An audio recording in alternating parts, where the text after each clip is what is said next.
Can't find it. But it's on this article, what's happening with DAZN Part 1, like I said. But Julio Cesar Chavez Jr. is allegedly promised another 7-figure purse from DAZN/Matchroom, which obviously we can now sort of talk more in tandem together because there's some ownership between the two. Gary, thoughts on your boy Chavez Jr. coming back, man? You excited?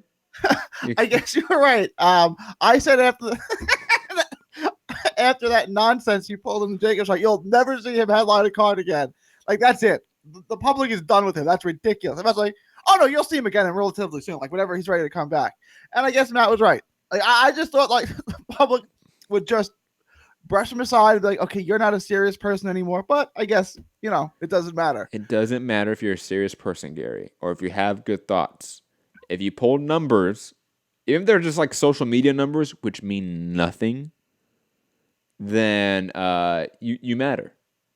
So Chavez is going to be in events as long as he pulls numbers and social media numbers, which he does. That's why we get a fucking Jake Paul fight bumping Tevin Farmer versus Joseph Diaz, a.k.a. the best fight on that entire fucking card, down from the co-main spot when it should be the main event. So yeah, man, Chavez Jr., one of the best finesse gods in the game, man. Like, if we were going to talk about people that finesse the industry, Chavez Jr. is high on that list. He might be number 1. Jesse Vargas number 2, though. Just be honest. That's why he's paid so well. That's why he makes the big bucks. Who do you I want to know what he's making for that Mikey fight. He's probably making close to $7 million as well. It can't be. Like, they have to say, you don't worry about what we're paying Mikey. You're getting paid your standard quote and not a dime more because you don't have any options. I guarantee you, he's getting paid at least $3 million. If I'm betting, speculation here, guys, but if I'm betting, yeah. Come on, let's be honest here. We should, Jesse Vargas, if you want to come on and disclose your purse to us, we're taking bets. I'm saying it's whatever you get paid for your other fights because they can't. I don't know. I mean, didn't DAZN say they were going to stop paying these ridiculous purses? Yeah. $3 million, which you say is a bare bones minimum, probably more. That would be the definition. That would be the textbook. He got paid what, 1.2, 1.3 million to fight Humberto Soto. 5 fights from the top. Yeah. It wasn't that many, but and I like the idea that it was. Yes, it was that far from the top. He's getting paid at least $3 million to fight Mikey. Probably right. It's just that is mind blowing. How much do you think Ugas is getting to main event a fight against Mike Dallas? Who's Ugas is a top 10 welterweight by anyone's ranking. 6 figures for sure. 6 figures for sure. 6 figures for sure. 500,000. I was gonna say around 500,000. Yeah, if I had to guess. So Jesse Vargas, who's not a top 10 welterweight, who's playing B side, is getting 6 times what Ugas is getting. Yep. I guess. Yep. This is math, Gary. DAZN has the stats. They know. You're a fool for thinking that's preposterous that they can do that for year on year and be successful. Okay, you don't have the galaxy brain to understand DAZN. Okay, you're just being a fanager. Maybe, I guess so. Boxing fans have made some of the worst fucking names of all times. Fanager, awful name. That is such a stupid fucking like shit talk to throw at someone. Oh, you're a fanager, fucking lame.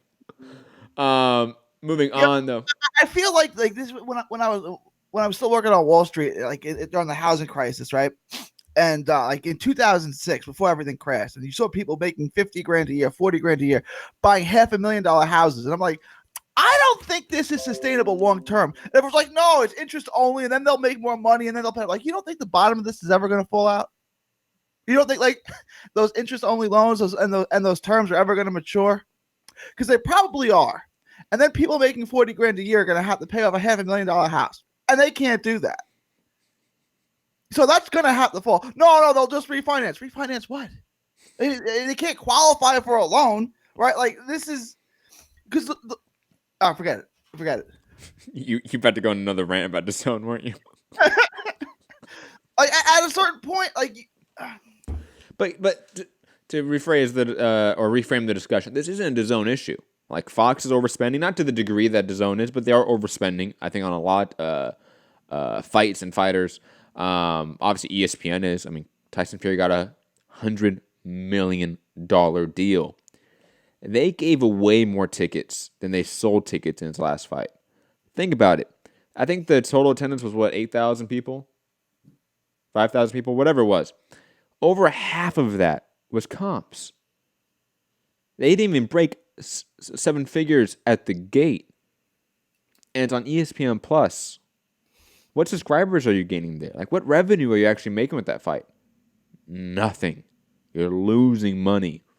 Now, the thought is long-term ESPN Plus is going to take over ESPN because streaming is going to be the way of the future. I get it. But, man, if boxing is not the first casualty of streaming wars and sports streaming, it would be damn close. I'll be honest.